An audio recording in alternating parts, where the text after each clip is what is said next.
Welcome to Any Hoop Podcast with your boy JC.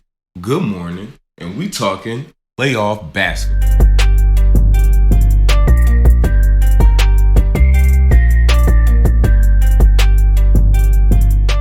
Man, and we back, man. It's been going on. It's been a lot going on in the league. Like always, you feel me? It's the playoffs. And the first round, this is one of the greatest first rounds I've seen in my life, like personally. Like, this was a great first round because LeBron was an underdog, Steph was an underdog, and it's great to see the old guys, they underdogs and they still showing y'all, like LeBron said back in the day, me coming to your house, game one, I wouldn't want that. As an underdog, I wouldn't want that. Same thing with Steph. And speaking of Steph, we want to start off with Steph because Steph just dropped 50 points in a game 7 to move on to the second round. And it was amazing. If you caught the game, it was amazing to see. They played great defense. The Warriors played great defense. I really like the defense. Looney was on the boards, a beast on the boards. I got to pull up his stats. But he was a beast on the boards. They played great all-around defense, and this was really a Steph game. I'm telling y'all, this was really a Steph game. Like, as far as scoring, it was all Steph all day. Thompson chipped in with 16, but it was all Steph all day. And everybody else just played their part as, like, he turned everybody into a role player. That's how great he was. Like, he turned Klay Thompson into a role player. You feel me? He turned Draymond into a role player. You feel me? Wiggins was out there. He turned them all. They all was like role players, but they all was a plus on the court. I'm talking about everybody on the court was plus 20, over 20. So everybody 25. Steph was plus 25. Klay Thompson was plus 30. You feel me? So, like, it was great defense all around, great rebounding all around. They really came to play. Struggled on the road, but they got this game, a game 7 on the road. So this was great for the Warriors. And shout out to the Kings. This should not be looked at as a disappointment for the Kings at all. This was a great season for the Kings. I really enjoyed watching the Kings this season, and I can't wait to see what y'all do next year. I feel like this is great for the Kings because they found an identity this season. Like, they know who they are. I think everybody knows their role. They know how to play in the league. They know how to play in this league. Even if they move on to other teams, they would know how to play their game. You feel what I'm saying? So I think this was great for the Kings. Great season for the Kings. You got to tip your hat to the Kings. Y'all took the Warriors to 7. But look, Steph ain't losing. That boy ain't losing. You just Steph Curry with the shot, boy. He ain't losing, man. He was cooking. He's out there cooking. I don't even think he did this. He was cooking, though. He was cooking. You feel me? JP was cooking too. So everybody was cooking. I really like that. You feel me? And they gonna have to play the Lakers. Talk about the Lakers. You feel me? I think last time I was on the pod, we was talking about the Lakers need to win this game 6, and they did. You feel me? Off camera in my little group chat with my folks, I was telling them, we gonna need a D-Lo game. You feel me? We need a D-Lo game. He the X factor. We need a D-Lo game. And we got a D-Lo game. Y'all hear me? We got a D-Lo game. It was great to see. I'm telling y'all. Like, he the X factor for them. Let me see. I just pulled up the stats. Let me grab the box score real quick, see what he had. This was 31. Yeah. Snap. 31. Come on. Come on. He snapped. Anytime you get 31 from D-Lo, that's great. You feel me? Especially with Davis and James tired. You feel me? Series dragging on. They couldn't get it done in game 5, but they got it done in game 6. Shout out to Tim. You called it game 6. You feel me? I thought it could have been done in 5, but you called it game 6. So shout out to Tim. You feel me? But like, that was great to see. Everybody was playing well, and it's gonna be hard next series because, like we've seen, they was tired in game 5. It's gonna be a lot of those tight games coming up in the next series because they playing every other day now. So it's not like you get those 3 days, 5 days rest no more. You feel me? Like when y'all travel, you get a little extra time. But it's not even a crazy travel now. Y'all all in California. So, I mean, that's a good thing, too, because you're not doing all crazy traveling. But, it's going to be tough. So, we're going to have to see how LeBron come out for the next round, how AD come out in this round. This is going to be an AD series, I'm telling y'all. But we're going to talk about that more when Mike come in. Jimmy, in the Heat, take game 1. And that was great. That was great to see Jimmy impose his will on the game. What can you say, man? Jimmy Buckets, man. What can you say? He went to Madison Square Garden and he did his thing, and it wasn't like a great scoring game like he did against the Bucks because when you playing against the Knicks, they pride themselves on defense. That's a defensive team. So this is going to be a defensive series. Period. It's not going to be a high scoring series. But third quarter, halfway through the third quarter, Jimmy just started snapping, just taking off. He just had a great command of the game the whole time. And shout out to the Knicks.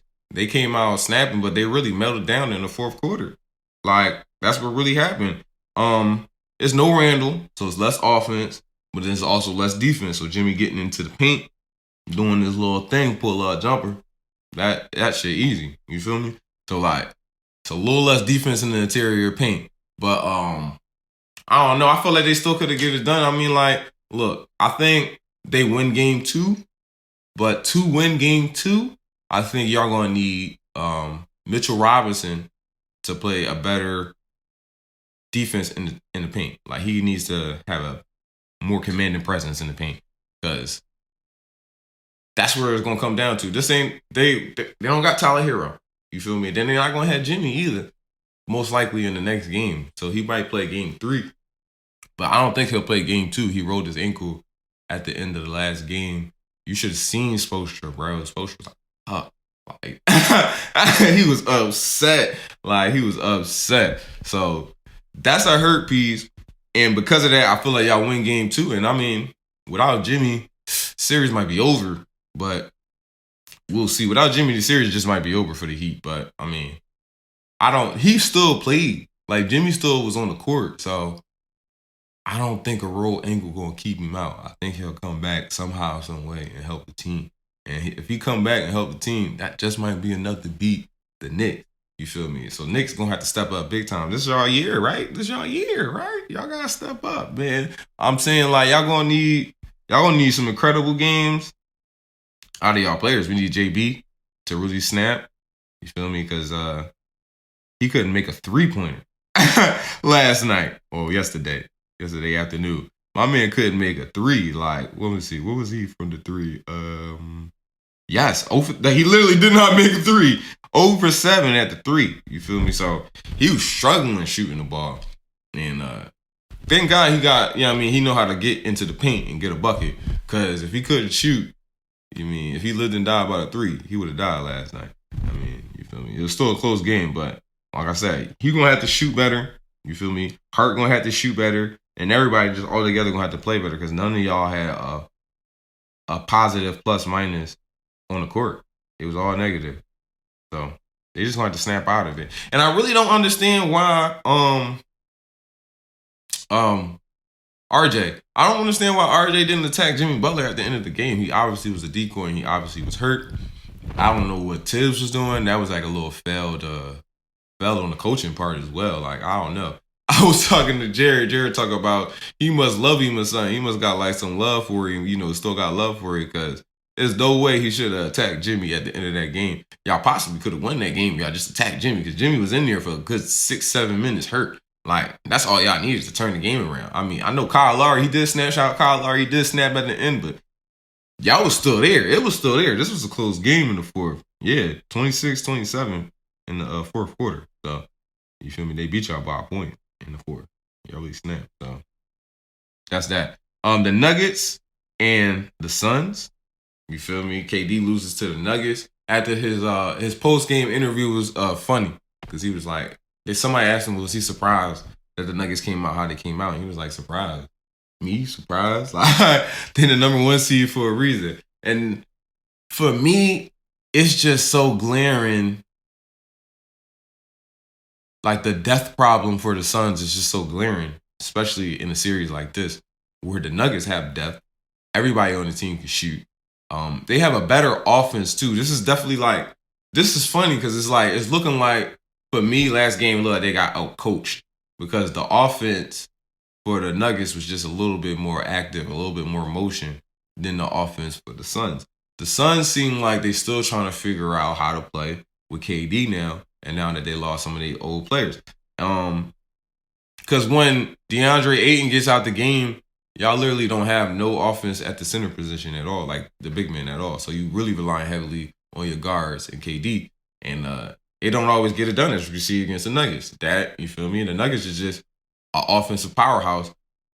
Jamal Murray is back. I don't know if y'all seen. I don't know if y'all heard. Jamal Murray is back. You feel me? He snapped, especially in the third and fourth quarter. He really snapped. They really took off in the third quarter. So that's something that y'all gonna have to really watch out for, is the depth of the series. Y'all really gonna have a great series out of D-Book and KD. And I mean, if Chris Paul can chip in with if he can give y'all like a 17, 18, 20-point game, oh my God, y'all really got it in the bag. But that's what I'm looking at. I'm looking at, it look like y'all getting out-coached and outplayed. Y'all just don't got no depth. Y'all just really don't got no depth. So this series is gonna come down to really KD and D-Book. They really gonna have to snap. Like, they gonna have to snap. Like 30 and 27 ain't enough, sadly. You feel me? Y'all both having 30 ain't enough. Y'all both gonna have like 40. For real, y'all really want to come out here and play with them, because they for real. You feel me? They for real. I thought they was gonna be a little weak on the interior defense, kinda, but they for real, man. They for real. Because let me see, how many points in the paint did the Suns end up getting? 60 points in the paint. So yeah, they're a little soft in the paint. You feel me? Damn near half their points was in the paint. So, you know, they real soft in the paint. But listen, they holding up. I'm proud of the Suns. They holding up. I'm proud of Jokic, man. Jokic look like the man out there. I'm telling y'all, he look like the man out there. That was great. Eric Gordon too, snapping. Listen, y'all got a problem with y'all hands. Y'all got a problem with y'all hands. All right, tonight though, we get to see the Sixers and the Celtics, and I'm pretty sure Embiid is not playing in this game. Let me see, because we can get the injuries now. Why can't I see? He's doubtful. Yeah, that man not playing. So they say he doubtful. He not playing. He shouldn't play. If it was me, I wouldn't play him. I just listen. Take the game one on the chin. We not even home. You feel me? We away. So let's try to snatch game two. You feel me? But it's crazy because I feel like without Embiid, the Sixers are done. To be honest, because I was even with Embiid, this is the team I was worried about for the 76ers coming out of the East. It's the C's. Like, I always thought the C's were the favorites to win the East. Even with Giannis doing this thing, you feel me? And even though that was my preseason pick, the C's came out different this year, and they still snapping. And Jason Tatum and Jaylen Brown together is going to be a lot. And without that interior presence, that interior defense with Embiid, it's going to look kind of crazy out there. So it's going to be a struggle. Even with Embiid playing, he's not going to be healthy, so we don't even know what he's going to look like. I mean, a sprained knee ain't no joke. That usually takes 6 to 8 weeks to recover from a minor sprained knee. And we don't even know if it was minor or major, you feel me? They keeping a hush-hush on that. So, you know, we'll see. But it's not looking too Sixers, you feel me? But if Embiid come back, I feel like the Sixers, this is 7. But this is a whole nother conversation I'll have to have when if Embiid can't get it done this year, if Embiid don't play this year in the second round and we lose again in the second round, Philadelphia is not going to be happy. And I'm going to just tell y'all that right now. Philadelphia is not going to be happy. There's going to be some questions going on. I don't know. It's going to be devastating to that team. And then we get to see the Suns and the Nuggets again today. So we'll see. And now I'm going to pretty much wrap it up right there. You feel me? That's half an episode right there because I have to cast. But, you know what I mean? Enjoy the playoffs. Enjoy the games. You feel me? We got Steph Curry and Bron once again. You feel me? We got the Celtics and the Sixers. And I think I'm going to do a side video on that because the Celtics versus the Sixers is a historical matchup. You feel me? A historical rivalry. Y'all might not really know about that. But as a Philadelphian and as somebody who grew up watching 76ers basketball, you feel me? An AI fan and all that, I hate the Celtics. I absolutely hate the Celtics. I hate them with all my heart and all my passion. And then being a LeBron fan, I hate the Celtics. So, you know, it's real history there. And I got to do a side video so y'all can see that. But this is a real historical joint. So, listen. listen, this is one of the greatest playoffs that we ever seen. So enjoy it. You feel me? Enjoy the rest of your day. Thanks for rocking.